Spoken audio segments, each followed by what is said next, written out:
నమస్కారం. ఈ ఇస్లాం యొక్క చరిత్ర గాని, ఆ ఇస్లాం 1400 సంవత్సరాల నుంచి ఇప్పటి వరకు ప్రపంచంలో ఇలా ప్రబలిపోవడానికి కారణం, లేదా అది వ్యాప్తి చెందడానికి ప్రధానమైనటువంటి కారణాలు కేవలం వాళ్ళ యొక్క ప్రచారాలు. ఎందుకంటే వాళ్ళ సిద్ధాంతాల్లో గాని, ఆ గ్రంథంలో ఉన్నటువంటి విషయాల పట్ల గాని ఏమాత్రం ఎవరికి కూడా ప్రపంచానికి ఒక కొత్త విషయాలు అందులో ఏమీ లేవు కనుక, పైగా మనుషులను విభజించి ఒకరిపై ఒకరిని యుద్ధాలకు ఉసిగొలిపే ఆ తీవ్రమైనటువంటి సంఘటనలు, తీవ్రమైనటువంటి ఆదేశాలు ఉన్నాయే తప్ప ప్రపంచంలో మానవత్వం గురించో, మనిషి యొక్క జీవన విధానం గురించో, లేదా మనిషి ఎలా తమ యొక్క జీవితాన్ని చాలా ఉన్నతమైనటువంటి ఉత్తమమైన మనుషులుగా ఎలా కొనసాగాలి అన్న దానికి కాకుండా భిన్నంగా ఒక మనిషి ఇంకొక మనిషిని ఎలా శత్రువుగా భావించాలి, ఎలా వాళ్ళపై యుద్ధాలు చేయాలి, ఎలా వాళ్ళ యొక్క ఆస్తులను దోచుకోవాలి, వాళ్ళ మీద ఎలాంటి ఆరోపణలు చేసి వాళ్ళ ఆస్తులను దోచుకోవాలి, వాళ్ళ దేశాలను ఆక్రమించుకోవాలి అన్న ఆ ఉపదేశాలు, ఆదేశాలు, సిద్ధాంతాలే ఉన్నాయే తప్ప మనిషికి నేర్చుకోవలసినటువంటి ధార్మిక విలువలు కానీ, నైతికత కానీ ఏ మచ్చు కూడా అందులో లేవని మేము చాలా వీడియోల ద్వారా, సాక్ష్యాల ద్వారా మీకు చూపించాం, ఎన్నో వీడియోలు చేశాం.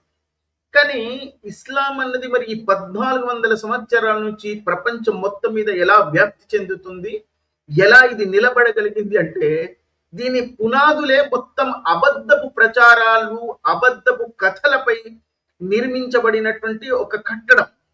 ఇస్లాం అన్నదే కేవలం పచ్చి అబద్ధాలతో కూడుకున్నటువంటి కథల మీద నిర్మించబడినటువంటి కట్టడం ఇది.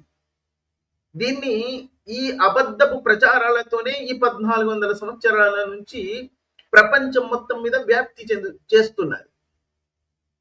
దానికి కొంతమంది ఈ ఇస్లామిక దేశాల యొక్క ఉచ్చిష్టం తిని ప్రచారం కోసం ఆ రంగంలోకి వచ్చినటువంటి వాళ్ళు కొంతమంది అయితే కేవలం దాని పట్ల ఆకర్షణకు లోనై దాన్ని వ్యాప్తి చేయడానికి వాళ్ళ వ్యక్తిగతమైనటువంటి కారణాల వల్ల కొందరు ఇలా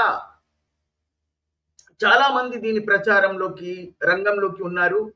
ప్రత్యేకంగా ఇస్లామిక మత ప్రచారకులు ఎవరైతే కేవలం వాళ్ళ పబ్బం గడుపుకోవడానికి, వాళ్ళు విలాసవంతమైనటువంటి జీవితాలు గడపడానికి, వాళ్ళు సంపదను, సొత్తును సంపాదించుకోవడానికి దీన్ని ఒక ఉపకరణంగా వాళ్ళు వాడుకుంటున్నారే తప్ప వాస్తవంగా వాళ్ళకి ఏమాత్రం అందులో విశ్వాసం లేదు. ఎందుకంటే వాళ్ళ నిజ జీవితాల్లో వాళ్ళెవరు దాన్ని పాటించడం లేదు.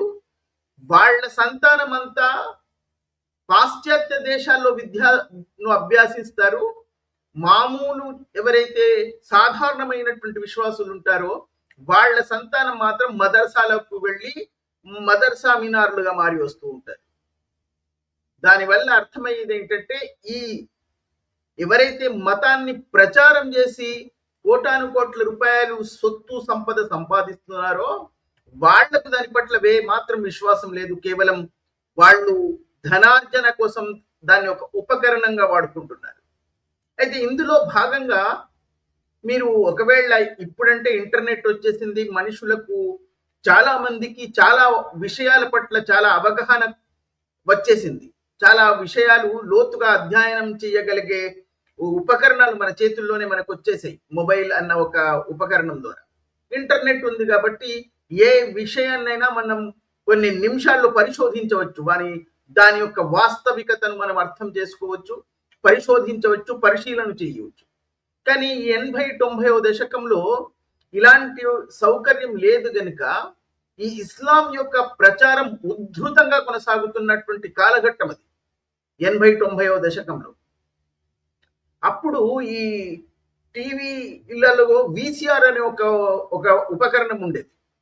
ఈ క్యాసెట్లు అందులో వచ్చి చాలా మంది సినిమాలు కూడా ఆ క్యాసెట్ల రూపంలో తీసుకొచ్చి ఆ టీవీకి విసిఆర్ ను కనెక్ట్ చేసి సినిమాలు చూసేవారు.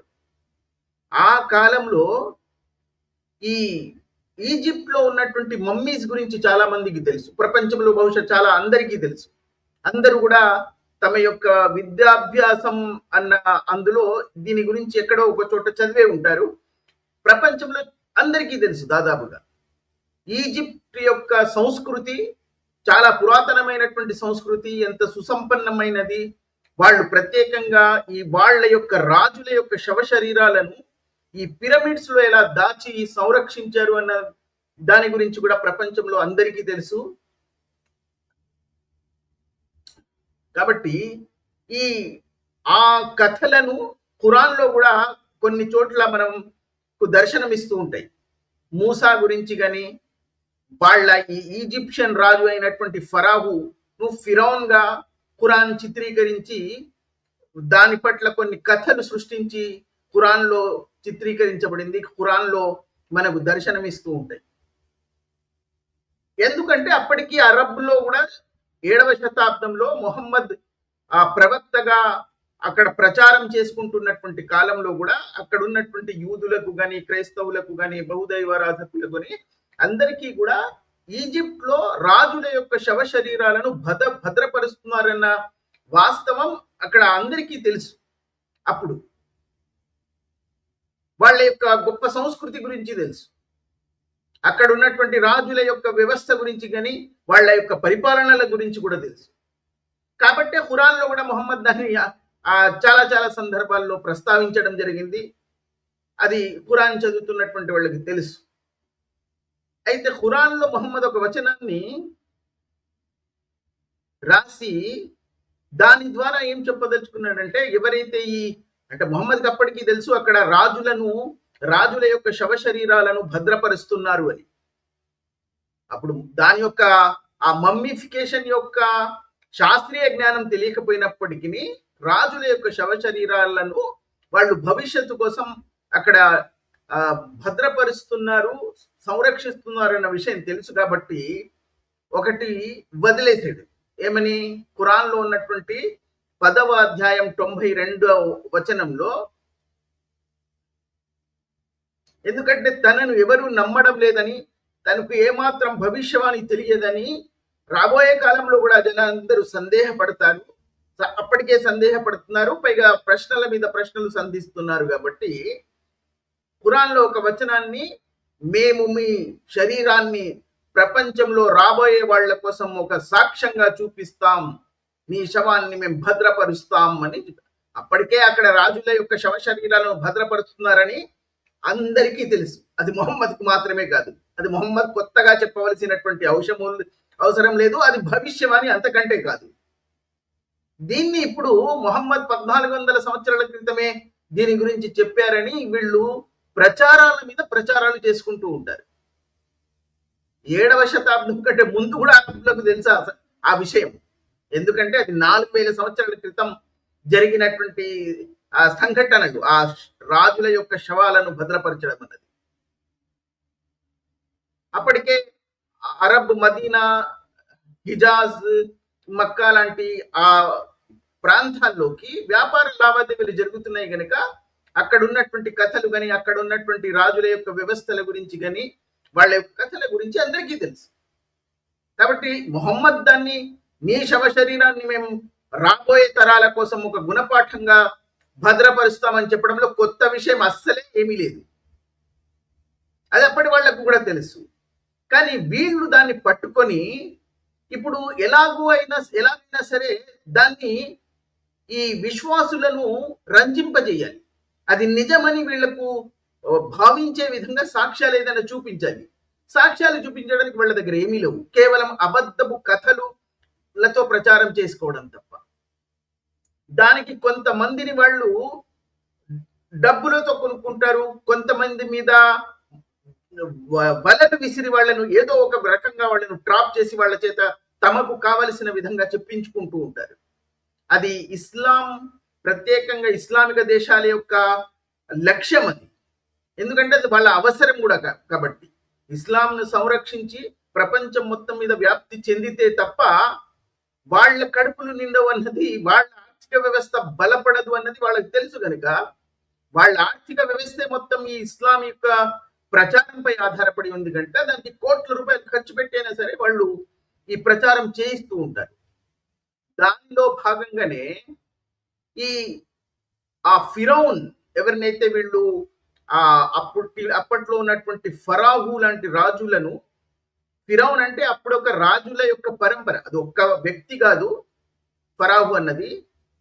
అందులో ఈ రామ్సెస్ II చూడండి వింతగా మన భారతీయ సంస్కృతికి చెందినటువంటి హైందవ సంస్కృతికి చెందినటువంటి నామం అది రామ్సెస్ II అన్న అప్పటి ఆ ఫరాహు రాజు యొక్క శవ శరీరం ఎప్పుడైతే 1871లో ఈ తస్కరల ద్వారా ఈ శవ శరీరాలను తస్కరించే ఒక మూఠ కూడా ఈజిప్ట్ లో ఉండేది. ఎందుకంటే అప్పటికే ఈ పిరమిడ్స్ లో దాచారు చాలా మంది శవాలలో, రాజుల యొక్క శవాలు కానీ వందల మంది యొక్క శవాల శరీరాలను వాళ్ళు దాచారు కాబట్టి దాన్ని తస్కరించే మూఠా కూడా ఒకటి ఉండేది. వాళ్ళు 1871లో ఈ రామ్సెస్ II యొక్క శవ శరీరాన్ని వాళ్ళు తస్కరించడానికి ప్రయత్నించినప్పుడు దాన్ని ఆ ప్రభుత్వం ఆధీనంలోకి తీసుకొని 1881లో వాళ్ళు ఆ శవ శరీరాన్ని బయటికి తీశారు ఆ శవ కుటీరం నుంచి. ఏ శవ కుటీరం నుంచి అది బయటికి తీశారో పూర్తిగా ఇప్పుడు ఉన్నటువంటి ఈజిప్షియన్ నేషనల్ మ్యూజియంలో పూర్తి వివరాలు అక్కడ లిఖించబడి ఉన్నాయి. ప్రతి మమ్మీ యొక్క వివరాలు అందులో ఉన్నాయి. ఏ శవ శరీరాన్ని ఎక్కడి నుంచి, ఏ శవ కుటీరాల నుంచి వాళ్ళు బయటికి తీసుకొచ్చారో, ఎప్పుడు దొరికాయో, ఏ సంవత్సరంలో తీసుకున్నారో అవన్నీ వివరాలు మొత్తం అక్కడ ఒక్కొక్క ఆ మమ్మీ దగ్గర రాసి పెట్టారు. ఇదంతా ప్రపంచానికి తెలుసు. కానీ 1980-90 దశకంలో ఈ రామ్సెస్ II అన్న ఈ రాజు యొక్క ఆ శవ శరీరం కాస్త శిథిలం అవడం ప్రారంభమైంది. అంటే ఏదో ఫంగస్ అందులో దాని మీద ఫామ్ అయి దాన్ని కాస్త పరంగా చికిత్స చేయవలసి వచ్చింది. అప్పుడు దానికి ఫ్రాన్స్ కు పంపించవలసినటువంటి ఆవశ్యకతను వాళ్ళు కనుగొన్నారు. ఫ్రాన్స్ కు పంపించాలంటే, ఒక శవ శరీరం ఫ్రాన్స్ కు పంపించాలి అంటే దానికి ఒక పాస్పోర్ట్ కావాలి. అది టెక్నికల్ ప్రాబ్లం కాబట్టి ఈజిప్షియన్ ప్రభుత్వం ఈ రామ్సెస్ II యొక్క శవ శరీరానికి ఒక పాస్పోర్ట్ ను రూపొందించారు, పాస్పోర్ట్ ను సృష్టించారు. ప్రభుత్వ పరంగా సృష్టించి ఈ ఫ్రాన్స్ కు పంపించి దాన్ని కాస్త ఏదైతే ఫంగస్ ఫామ్ అయిందో దాన్ని రిమూవ్ చేయడానికి, దాన్ని తొలగించడానికి, ఆ శవ శరీరాన్ని మళ్ళీ యథాస్థితిలోకి తీసుకురావడానికి అక్కడ వాళ్ళు పరిశోధనల ద్వారా చేశారు. అక్కడ ఫ్రాన్స్ లో చికిత్స ద్వారా చేశారు. అప్పుడు మోరిస్ బోకే అనే ఒక గ్యాస్ట్రోఎంట్రాలజిస్ట్, ఇతను ఆర్కియాలజిస్ట్ కాదు, మెరీన్ ఆర్కియాలజిస్ట్ కాదు, అసలు ఆర్కియాలజీకి ఈ డాక్టర్ కు ఏ సంబంధము లేదు. కేవలం ఇతను ఒక డాక్టర్, సర్జన్, గ్యాస్ట్రోఎంట్రాలజీ సర్జన్. ఎక్కడ పనిచేస్తున్నాడు ఇతను అంటే సౌదీ అరబ్లోని రాజు కుటుంబానికి అఫీషియల్ ఫిజిషియన్, అతను అధికారికమైనటువంటి వైద్యుడు. ఎవరికి? సౌదీ అరబ్లో రాజు కుటుంబానికి. అప్పుడు కింగ్ ఫైసల్ ఉన్నారు అక్కడ.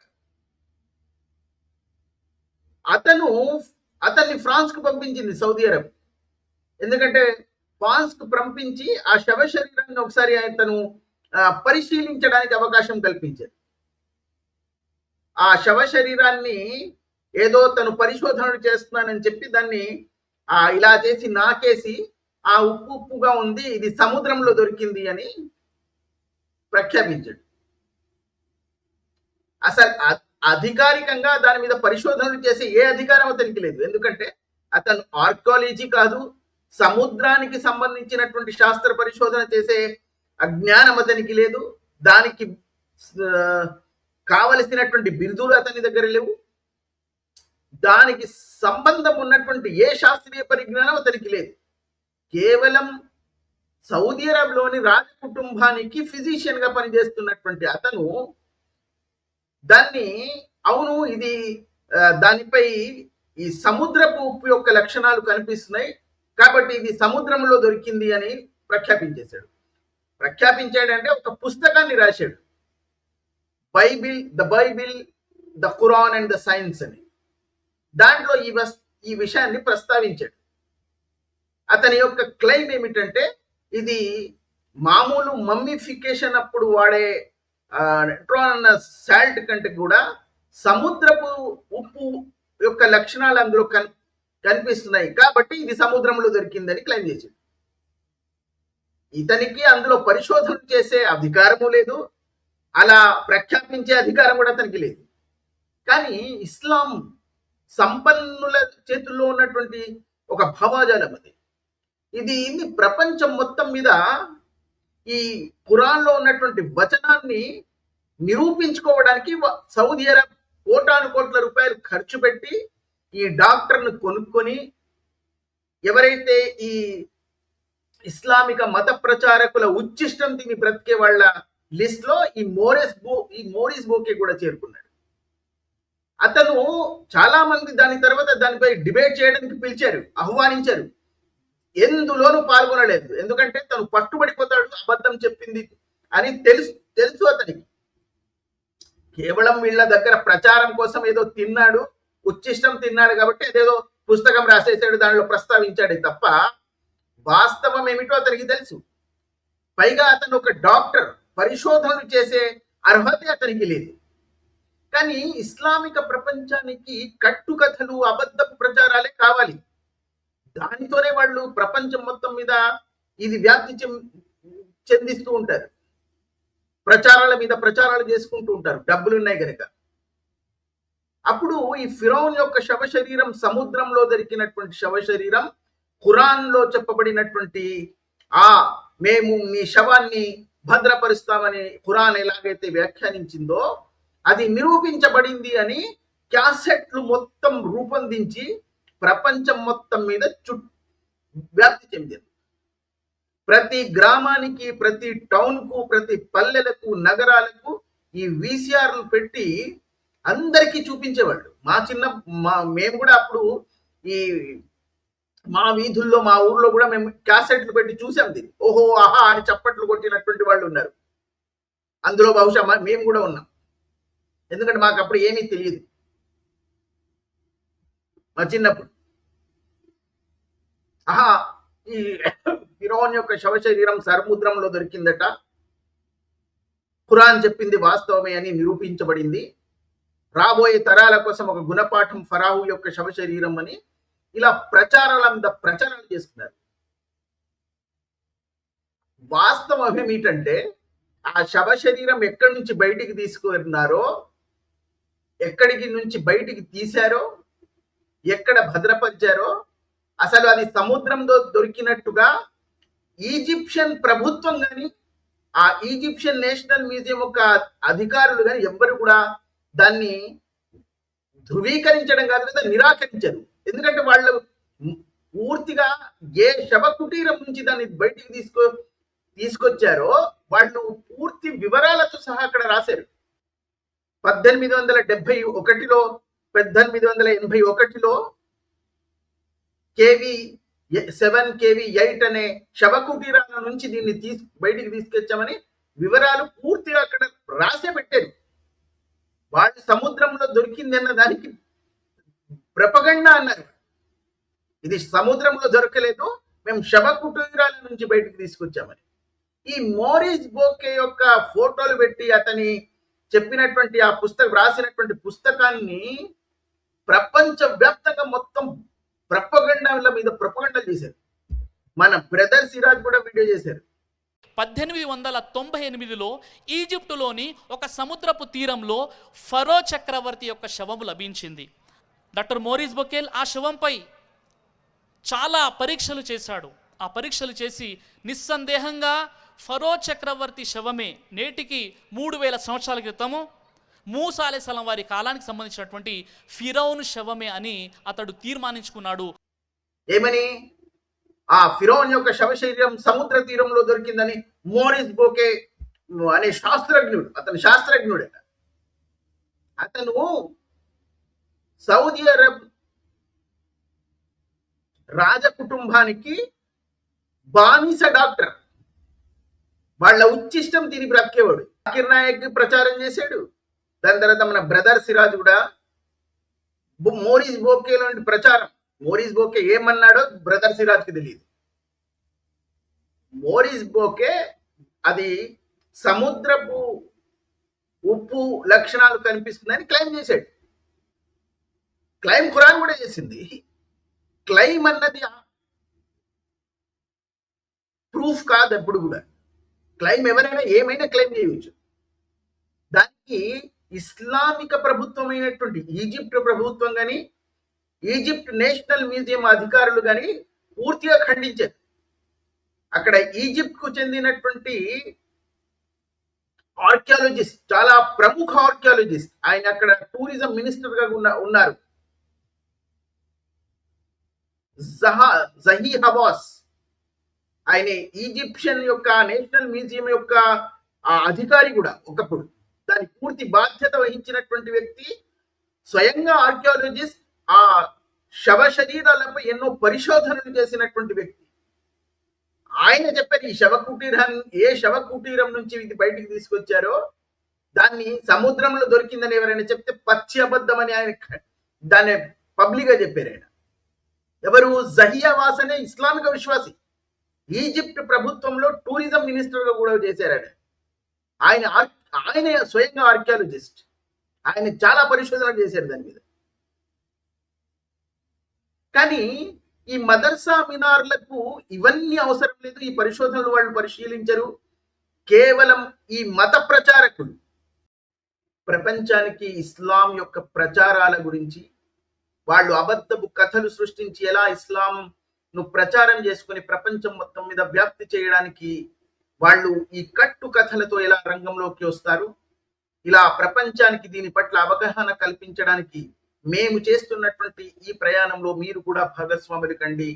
మీరు చేసే ఈ సహాయమే మా ఛానల్ కు ఇక ముందు కూడా ఇలాంటి వీడియోలు సృష్టించడానికి, మీ ముందు రావడానికి, ప్రపంచానికి, మానవ సమూహానికి అవగాహన కల్పించడానికి ముందుకెళ్లాలంటే మీ అందరి సహకారం చాలా అవసరం. కాబట్టి ఎవరైతే సహకరించదలుచుకున్నటువంటి వాళ్ళు, మీ సహకారం వల్లనే ఈ ఛానల్ ముందుకెళ్ళగలుగుతుంది.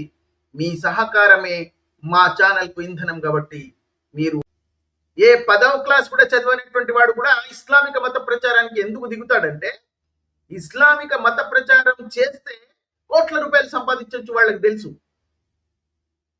వాళ్ళకి ఎలాంటి వివరాలు కానీ అధ్యయనం చేసినటువంటి అర్హతలు కానీ ఏమీ అవసరం లేదు. ఒక సూటు, ఒక కోటు, ఒక టై కట్టుకుంటే సరిపోద్ది. ఎందుకంటే అది జాకిర్ నాయక్ దానికి బాటలు వేసేసాడు కదా, వాడు కోట్ల రూపాయలు సంపాదించాడు. వాడే కనుక నిజంగా కూడా ఎంబీబీఎస్ చదివినటువంటి వాడు, వాడి జీవితంలో స్టెథిస్కోప్ పట్టుకోలేదు, వాడు సిరంజి అసలే వాడు ఉపయోగించలేదు. కానీ వందల కోట్లు ఎలా సంపాదించాడు? ఇస్లామిక మత ప్రచారం అన్నది వాడి యొక్క వృత్తి అయిపోయింది. కాబట్టి దాన్ని చాలా మంది దాన్ని ఫాలో చేసేది, దాన్ని కొనసాగించేది, చేస్తున్నారు. ఇస్లాం ఎలా వ్యాప్తి చెందింది అన్నదానికి ఇది ఒక పెద్ద ఉదాహరణ. అది శవ శరీరం సముద్రంలో దొరికితే కేవలం మోరిస్ బోకే అనే సౌదీ అరబ్ లో రాజ కుటుంబంలో వైద్యుడిగా ఉన్నటువంటి ఒక వ్యక్తి మాత్రమే వచ్చి పరిశోధనలు చేస్తాడట. అతను ప్రఖ్యాపించేస్తాడట, ఇది సముద్రంలో దొరికింది. ఎందుకంటే బైబిల్లో సముద్రంలో మునిగిపోతాడని ఉంది. ఈ ఫరాహు అంటే ఇస్లాం ఖురాన్ ఎవరినైతే ఫిరౌన్ అని ప్రస్తావించిందో అది సముద్రంలో మునిగిపోయినట్టుగా బైబిల్లో ఉందని అతను కూడా ప్రస్తావించినట్టున్నాడు. చాలా మంది ఆ కథ చెప్తూ ఉంటారు. కానీ వాస్తవంగా బైబిల్లో కూడా ఫరాహు అనే రాజు సముద్రంలో మునిగిపోయాడని బైబిల్లో కూడా లేదు. ఎక్సోడస్ లా 4-3-5-6 వచనాలు ప్రస్తావించబడినటువంటి విషయం, వాళ్ళ యొక్క సైన్యము, వాళ్ళ యొక్క గుర్రాలు అందులో సముద్రంలో మునిగిపోయాయి ఉంది, కానీ ప్రత్యేకంగా ఫరాహు అందులో మునిగిపోయాడన్న ప్రస్తావన బైబిల్లో కూడా లేదు. సరే, ఒకవేళ బైబిల్లో ఉందనుకుందాం, దానికి ఒక మెట్టు పైకి ఎక్కి మొహమ్మద్ ఏం చేసేసాడంటే, మొహమ్మద్ బహుశా ఈ ప్రస్తావనలు విని ఉంటాడు అప్పటికే. ఈ బైబిల్లో ఈ ఫరాహు సముద్రంలో మునిగిపోయాడు, లేదా ఫరాహు యొక్క సైన్యం అందులో మునిగిపోయిందని. మొహమ్మద్ దాన్ని కాస్త ఇంకా మెట్టు పైకెక్కి, ఎలాగూ రాజుల యొక్క శవ శరీరాలను భద్రపరుస్తున్నారు కాబట్టి ఆ సముద్రంలో మునిగిపోయినటువంటి శవ శరీరాలను మేము భద్రపరుస్తామని మా అల్లాహు చేతి చెప్పిస్తే ఇంకా కాస్త ఎఫెక్ట్ గా ఉంటుందని మహమ్మద్ వచనం మొదలెట్టాడు. అంతే, దానికి తప్ప మించింది ఏమీ లేదంద. మేము మీ శవ శరీరాలను భద్రపరుస్తామని. భవిష్యత్తులో ఎవరైనా ఈ రాజుల యొక్క శవ శరీరాలను భద్రపరుస్తున్నది భవిష్యత్తులో ఉన్నటువంటి తరాలకు ఎలాగూ తెలుస్తుంది కాబట్టి, అది నేను ముందే చెప్పానని కథలుగా ప్రచారం చేయడానికి అవకాశం ఉంటుంది కాబట్టి ఇలా ప్రస్తావించి ఉంటాడు. అందులో గొప్ప విషయమే లేదు, అందులో భవిష్యవాణి అంతకంటే లేదు. ఖురాన్లో సముద్రంలో నుంచి మేము ఆ శవ శరీరాన్ని రక్షిస్తామని ఉంది కాబట్టి ఖురాన్ దివ్య వచనం, దివ్య గ్రంథం అని తను ధృవీకరించేశాడు. అది సముద్రంలో దొరకలేదురా బాబు అని ఈజిప్ట్ ప్రభుత్వం, నేషనల్ మ్యూజియం వాళ్ళు మొత్తుకుంటున్నప్పటికీ అది ఈ శవ కుటీరం నుంచి మేము తీసుకొచ్చాం. ఎందుకంటే మరి ఇదొక్కటి సముద్రంలో దొరికితే వందలాది శవ శరీరాలు ఉన్నాయి అక్కడ, మమ్మీస్. పైగా ఫస్ట్ ఏమన్నాడు, ఈ రామ్సెస్ II ఫరాహు యొక్క శవ శరీరం అన్నాడు. దాని తర్వాత మళ్ళీ ఎప్పుడైతే ఇది ఫ్రాన్స్ కు తీసుకెళ్లారో, దాని తర్వాత మళ్ళీ రామ్సెస్ II ఫిరౌన్ యొక్క శవ శరీరం కాదు, మర్నెప్తో ఫిరౌన్ యొక్క శవ శరీరం అన్నాడు. 2 సార్లు మార్చి చెప్పాడు. ఇలాంటి ఒక వ్యక్తి దీన్ని ధృవీకరిస్తున్నారు. కానీ ఈ ప్రచారం ఇప్పుడు చేయట్లేదు ఎవ్వరు కూడా. ఈ ఇస్లామిక మత ప్రచారకులు దాన్ని ఉపేక్షించారు. ఎందుకంటే ఇప్పుడు ప్రపంచంలో అందరికీ ఆ సత్యం తెలుసు. చాలా మంది ఈజిప్ట్ నేషనల్ మ్యూజియం ను సందర్శించినటువంటి వాళ్ళు ఉన్నారు, వాళ్ళు చూసి ఉన్నారు అక్కడ రామ్సెస్ II గాని ఈ మనేరెప్తో అన్న శవ శరీరం గాని అక్కడ క్లియర్ గా రాసి పెట్టారు, ఇది ఎక్కడ నుంచి ఎప్పుడు లభించింది, ఎప్పుడు ఇది బయటికి తీసుకున్నారు అని, తీసుకొచ్చారు అని, ఎప్పుడు ఏ మ్యూజియంలోకి పెట్టారు అని పూర్తి వివరాలు అక్కడ రాయబడి ఉన్నాయి. నేను కూడా ఇక్కడ మీకు ఇస్తున్నాను దాని పూర్తి వివరాలు. ఈజిప్షియన్ ప్రభుత్వం మరియు ఈజిప్ట్ నేషనల్ మ్యూజియం వాళ్ళు ఆ మమ్మీస్ దగ్గర రాసి పెట్టినటువంటి వివరాలు మీరు కూడా పరిశోధన చేస్తే మీకు లభ్యమవుతుంది. ఈ జహీ హవాస్ చెప్తున్నారు, the body is not found in the sea అని. శాల్ట్ ఎక్స్ప్లెనేషన్ కూడా వాళ్ళు ఇచ్చారు. ఇతను ఏదైతే సముద్రపు ఉప్పు అంటే మమ్మిఫికేషన్ కోసం సాల్టే ఉపయోగించారు, నేచురల్ సాల్టే ఉపయోగించారు. నెట్రాన్ అనే సాల్ట్ ఒక మిశ్రమం మమ్మిఫికేషన్ లో ఉపయోగించారు. కాబట్టి ఆ మమ్మీని ఇలా చేయిబెట్టి, ఆ శవ శరీరంపై ఇలా చేయిబెట్టి నాకితే ఉప్పుగానే ఉంటుంది. ఇది సముద్రంలో దొరికిందంటే చిన్నపిల్లలు ఎల్కేజీ వాళ్ళు నవ్వుతారా, కానీ మీకు బోధన లేదు. ఈ మోరిస్ బోకే అని సౌదీ అరబ్ రాజ కుటుంబం యొక్క ఉచ్చిష్టం తిని బ్రతికే వీడు ఆ శవ శరీరాన్ని ఇలా నాకి ఉప్పుగా ఉంది, ఇది సముద్రంలో దొరికింది, ఎందుకంటే బైబిల్లో చెప్పబడింది, ఖురాన్లో చెప్పబడింది కాబట్టి ఇదే. మరి వాడిని చాలా మంది డిబేట్ కోసం పిలిచేది, వీళ్ళు రారు. వాడు ఎవ్వరికి ఇంటర్వ్యూలు కూడా ఇవ్వలేదు, ఎందుకంటే వాడికి తెలుసు దొరికిపోతానని. జాకిర్ నాయక్ లాంటి వాడు వస్తాడు డిబేట్కి పిలిస్తే, మన బ్రదర్ సిరాజ్ వస్తారా? వీళ్ళు ఎందుకు రారంటే వాళ్ళకి తెలుసు. ఎప్పుడైనా బ్రదర్ సిరాజ్ని అడగండి, మీరు ఈజిప్ట్ మ్యూజియంకి వెళ్ళారా సరే, అక్కడ మీరు చెప్పారు సముద్రం తీరంలో దొరికింది ఇది అని, మోరిస్ బోకే ఇలా చెప్పాడు ఇదే శవ శరీరం అని. మరి ఈజిప్ట్ ఇస్లామిక ప్రభుత్వం కదా, వాళ్ళు అంగీకరించడం లేదు, వాళ్ళు ఇది సముద్రంలో దొరకలేదని, ఇది ఆ మిగతా మమ్మీస్ ఎలా తీసామో అది కూడా ఈ శవ కుటీరం నుంచి తీసుకున్నామని వాళ్ళు రాసి పెట్టుకున్నారు. మరి మీరు ఎలా ప్రచారం చేస్తున్నారని మీరు అడగండి. ఇప్పుడు అర్థమైందా? ఇస్లాం 1400 సంవత్సరాల నుంచి కూడా ఇలాగే ప్రచారం చేసుకుంటుంది. కేవలం దాని పునాదులే అబద్ధపు కథల మీద నిర్మించబడ్డాయి. ఆ కట్టడం మొత్తం అబద్ధాలతోనే నిర్మించబడినటువంటి కట్టడం. ఏదో ఒక రోజు ఆ అబద్ధాలు ప్రపంచం అర్థం చేసుకుంటుంది. ఆ రోజు ఈ కట్టడం మొత్తం పేక ముక్కలాగా పేలిపోతుంది.